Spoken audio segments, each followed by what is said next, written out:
Have you been wondering if now is the right time to change careers? If you have been asking yourself that question, you are not alone. I created a new 10-question quiz that will give you the clarity you need. Download the quiz at secondactsuccess.co/quiz. You will get results quick. Plus, you'll get action items for you to implement right away. I am also including private podcast links to give you even more information on how you can move forward to pursue your second act career. You can grab it now at secondactsuccess.co/quiz. Good luck. Hey you, are you feeling stuck, desperate for a career change, or thinking of starting a business, but you're just not sure how to make your first move? I'm television producer turned career coach Shannon Russell, and this is the Second Act Success Career Podcast.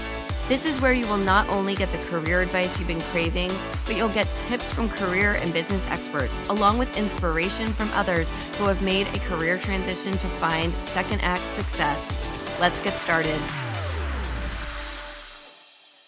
Welcome back to the show, my friend. Whether you are a longtime listener or just discovering second act success, I am so happy to have you here. As some of you may know, my first venture into entrepreneurship after I left my television career was as a franchisee. I purchased a Snapology STEM education franchise, and I actually still own it today. It's been 7 years now. During this time, I have learned so much about business that I've gone on to open another business as a career transition coach, which is probably what you most know me for, which is my Second Act Success business and, of course, this podcast. So now I own two businesses.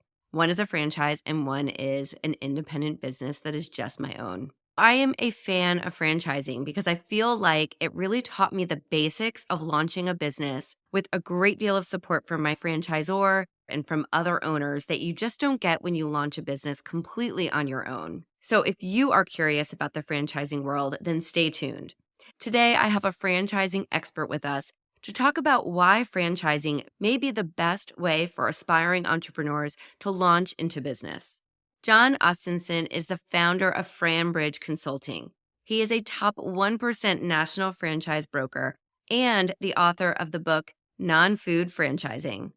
Jon says franchising is at an all-time high, and I'm excited for us to learn more. So let's meet Jon Ostenson. All right, welcome to the show, Jon Ostenson. It's so great to have you. Thanks for having me, Shannon. Looking forward to our conversation. Me too. And I've been a big fan of yours. I'm a fan of Entrepreneurs on Fire. You've been on a lot of episodes with John Lee Dumas. And I was like, okay, I have to speak with you because I feel like you have this experience in both the business side of things and the franchising. And I think it's just really interesting for a lot of my listeners who are sitting here wanting a career change and they just don't know how to do it. As a franchisee myself, I feel like franchises are kind of the way to go when you don't have a lot of other business experience. So I really want to get your take on all of that. But tell me what you do as the CEO of FranBridge Consulting.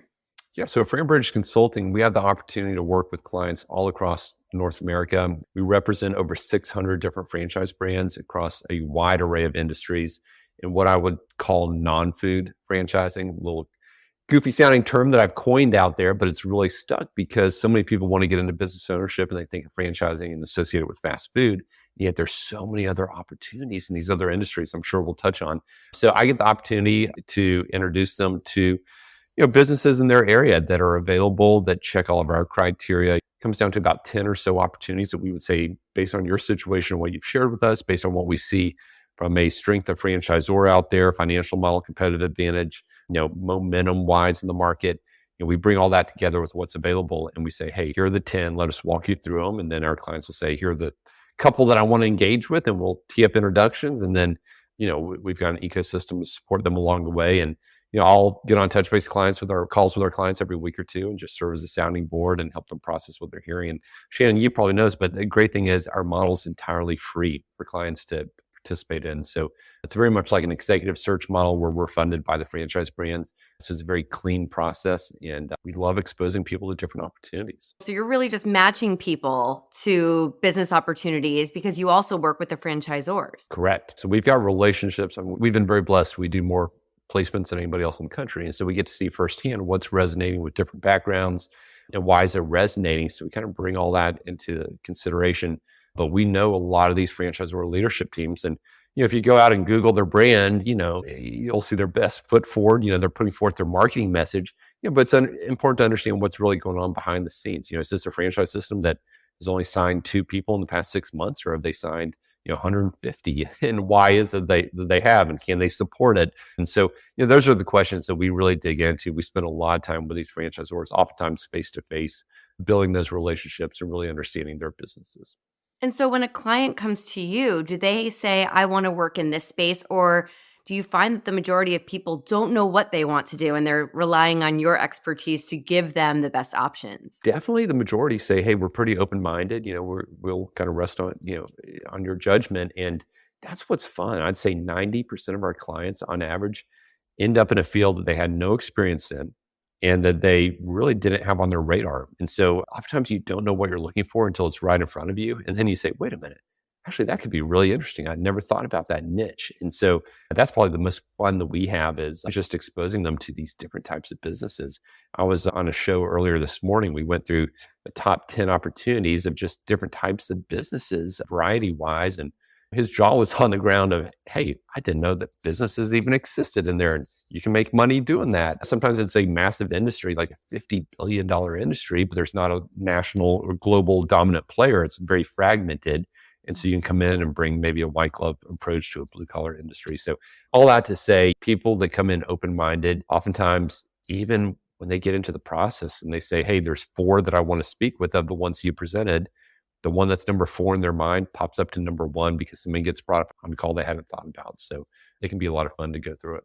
I love that, because I think when you want to get into business, become a business owner, and I've said this on the show before, I am very pro franchise because I feel like as a first-time business owner, you're getting that extra help from the corporate office, from the corporate level, from you and your team to kind of really vet the process out. And it's just easier to have that format in place than just try to build something from scratch and keep your fingers crossed. At least in my experience, it was very beneficial. Although I find it interesting because I jumped into the children's enrichment space, kind of like a little niche of building with Legos. Like, how cool is that?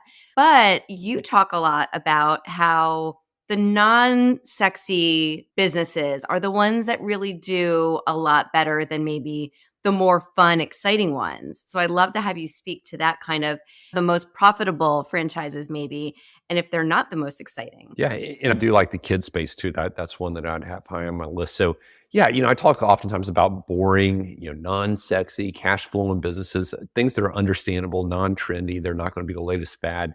And so it's things like property services, insulation, gutters, dumpsters, or maybe oil changes, things that aren't going anywhere anytime. We have a lot of interest, I'd say, in health and wellness. And I do think fitness as a subset of health and wellness is a little bit crowded. I mean, there are a few concepts that we like, but I think some are duplicative.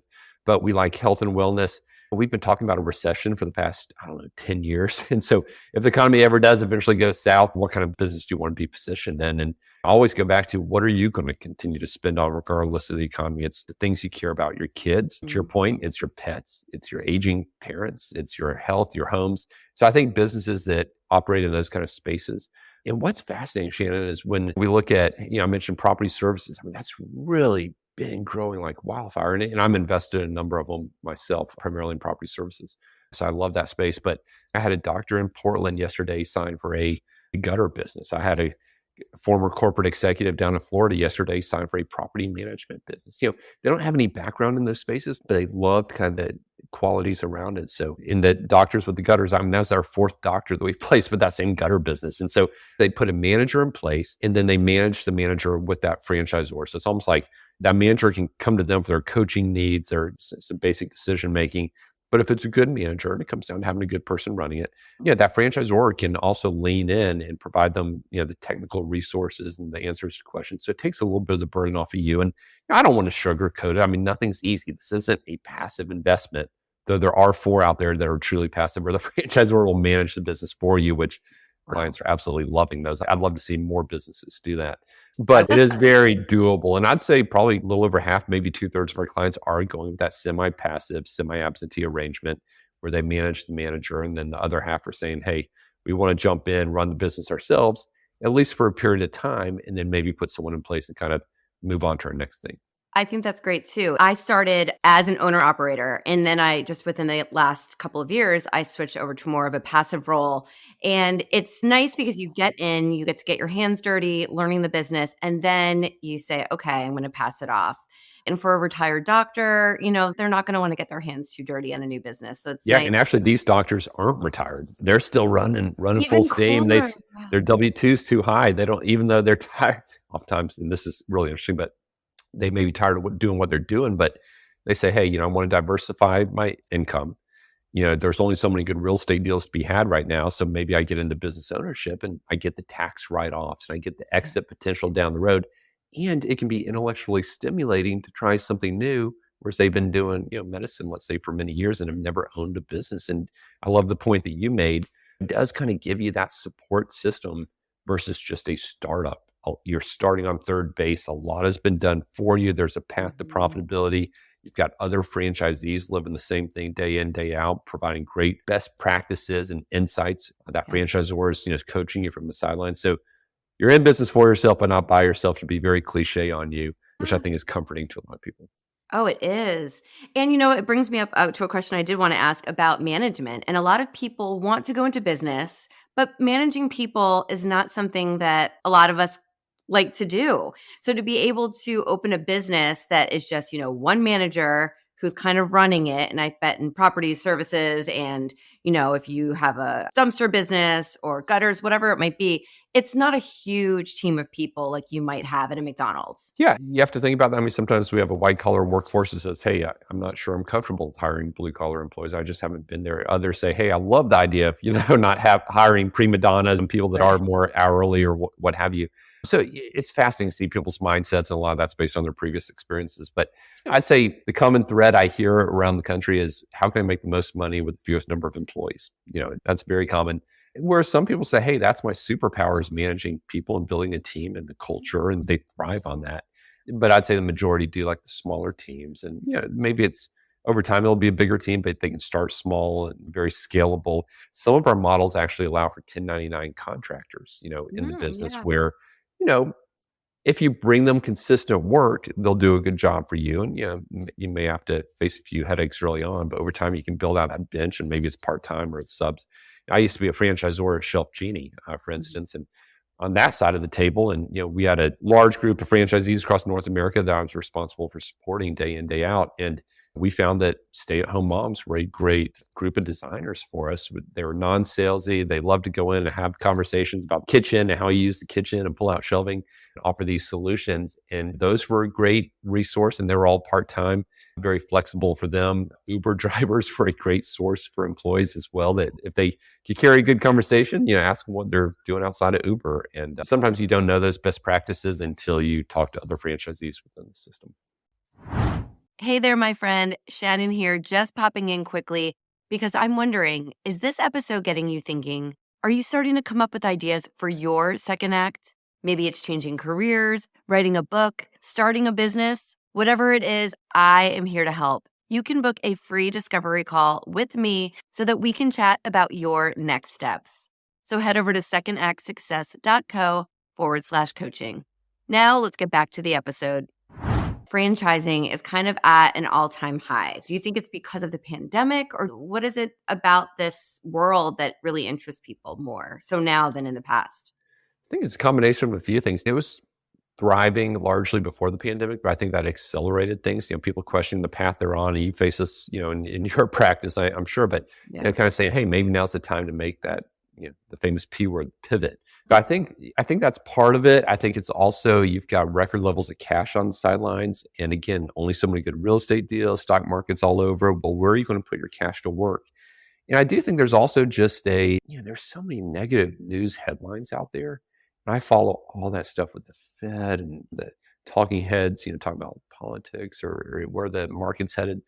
That is a complete contrast to what I see on the ground. I mean, we're doing deals in Los Angeles, Chicago, Seattle, New York, places that are not getting positive headlines. We're also doing them in a lot of places in between. But I mean, we're literally doubling our business in the first quarter of this year over Q4, which was a record quarter itself. we're just getting an amazing amount of interest. And I think part of it is there are a lot of really great models out there, different franchise businesses that people are learning about, and things like, my book that came out or other resources we're getting out there and talking about, hey, franchising is so much more than fast food. And it's resonating. And people see the successes, and a lot of times it's their friend or family that had a successful franchise, and then they come back to us. We now have clients that are coming to us, saying, hey, we got the first opportunity in a good place. We're ready for round two. We have a client signing tomorrow up in New Jersey. Actually, he lives in Philadelphia, good business in New Jersey, but he's got a great team in place on the first one. He said, hey, I'm ready for the second one. Multi-brands, multi-business Yeah. owners. Wow. So let's talk about your book then. So non-food franchising. Yeah. Where did you come up with the idea for this, and what is it all about? It's the better path to business ownership. Absolutely. Non-food franchising. I'd be happy to give a free digital copy to all of your listeners if they come out to our website. We talk about that later on in the show, but no, it's been out a few months now. We've had a great response, and really it's just furthering the education. And we get into topics in there about the financials and what does that look like. We talk about the industry, we talk about considerations, things to think about during the process. Yeah, but we also have a chapter on franchising versus startups, and we talk about the pros and cons both ways. Traditional startups. We talk about the success rate of franchising versus startup. We have a chapter that talks about franchising versus acquiring an existing business. That whole acquisition through entrepreneurship is very popular. Well, there's a lot of trade-offs oftentimes people don't think about when they're going through it. So we get into that. We have a chapter on the legal side, chapter on kind of the long-term strategy side. We also have a chapter on if you do have a current business, should you consider scaling it through franchising? That's not something that we handle in-house, but we have a great partner that does. And we're always open to having those conversations to share some thoughts. But no, it's really been helpful. We try to make it an easy, I say we, it's largely me, I try to make it an easy read, about 90, 95 pages, and using it to help educate. And, if anyone wants to go buy it and actually purchase it on Amazon, all profits go to a great nonprofit that we support, Hope International, which helps entrepreneurs all throughout the world. That's wonderful. Oh, it just sounds like it's a great starting off point for people interested in the franchising world. There's a lot about this industry that people don't know about what franchising is. And to go back to what you said, a lot of people think franchising is McDonald's or Subway or something like that, but there's so much more to it to really explore. And it sounds like your book really lets people dive into that. No, and nothing against food. I mean, I'm very thankful for all those that do get into food. We certainly need them. And probably 5% of our clients do want to get into food, but the vast, vast majority just feel the same way that I do, that there are easier ways to make money. And part of that is the employee count, which you mentioned. Yep. Part of it's the initial capital investment, the operating hours, the potential for inventory to go bad, and the lower margins. There's just easier ways to make money, in my humble opinion. That being said, very thankful for our food friends. Yes. You mentioned earlier that there were 4 franchises that were booming. Yeah, they're booming, and they bring in that passive model. So everyone's question as they go through the process is, how passive is this opportunity? I know it can be run semi-passively, but what does that really look like on a day-to-day basis? And we talk about that. We introduce some other franchisees in the systems. But ultimately, the holy grail for a lot of people would be, hey, I've got zero time to put into a business, but I would love to have exposure to business ownership, whether it be for the cash flow, the exit potential, the tax write-offs that you get as a business owner, which I'm a big fan of, a lot of different strategies around that. They say, I want exposure to franchising, but I just don't have any time at all. And there exists, in very rare circumstances, a passive investor model where the franchisor will actually manage the business for you. They will hire the people, they will run the business, they will do everything. You get on one call a month, review KPIs, key performance indicators with their team, and make decisions that need to be made, talk strategy, but you are not running the business. So it's really a corporate managed model, but using the investor funding. And so there's 4 of the 5 I like, 2 in the pet space, 1 in the installation property services space, and 1 just recently that came on board with the investor model and kind of the health and wellness space. It's custom orthotics and insoles. We do a kind of an exclusive arrangement with them. They don't want to work with all the big broker groups. So we just do a one-off with them. Yeah, and that's actually one that I'm personally investing in myself. So I live in Atlanta, but we're putting a couple locations down in the Miami area. which is where I love to vacation anyway. So now I've got a business reason for being down there, but they're going to run the business for me. And so I've had clients buy into each of these very popular models. And typically you would pay the franchisor somewhere in the neighborhood of 5% of revenue to run the business for you. So it decreases your margin a little bit, but That's on ultimately, top of franchise fees. yeah, in the case of the one that I'm buying down in Miami, they actually don't have a royalty.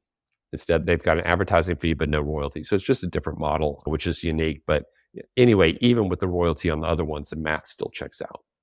So, for a lot of my listeners and people who I work with, women in their late 30s, 40s, 50s, maybe new moms that are looking for something different. They realize that their career no longer fits them and they're looking for a change. What would you suggest the first step maybe be for these women to explore franchising and kind of want to get into the world where they can be their own boss?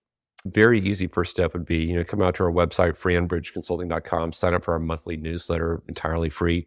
I'll have my assistant then reach out and share digital copies, whether they want to listen to it or read it, digital copies of our book. Certainly feel free to go to Amazon. It supports a great nonprofit. But I think the book, it's fairly easy to read. I think that's going to fill in a lot of gaps in understanding and kind of get the juices flowing on the types of ideas out there. And then if you'd like to take a next step, would love to get on a call and share some thoughts and kind of hear about your situation. And we can decide if it makes sense to take further steps at this time. So I'm more than happy to help in any way we can. But I'd say getting a book, listening to some other podcasts that I've done could be a good, very small toe in the water first step. Do you find that people have to figure out their financing first? Because there might be a new mom that's out there and she knows she doesn't want to go back to work. She might want to open a franchise business and she's worried about the money. Can we talk a little bit about how the funding for a business like this gets started? To kind of level set on what that investment looks like, and certainly, we'll do laundromats or oil changes or other big, very large investments, but I'd say the majority of our clients are getting into placements today, into opportunities somewhere in the 125 to 300 range. And that's all an investment. That's your franchise fee, startup cost, working capital for a few months, all kind of built in. I'd say directionally, probably a third of our clients are using cash to fund it. A third are using SBA loans where maybe you put in 50,000 in cash and then you finance the rest. Probably a third are using an old retirement plan. It's what we call a ROBS program, where you can roll over an old IRA or 401k without the tax implications and purchase the business with your retirement plan. Some are using a HELOC or other avenues as well.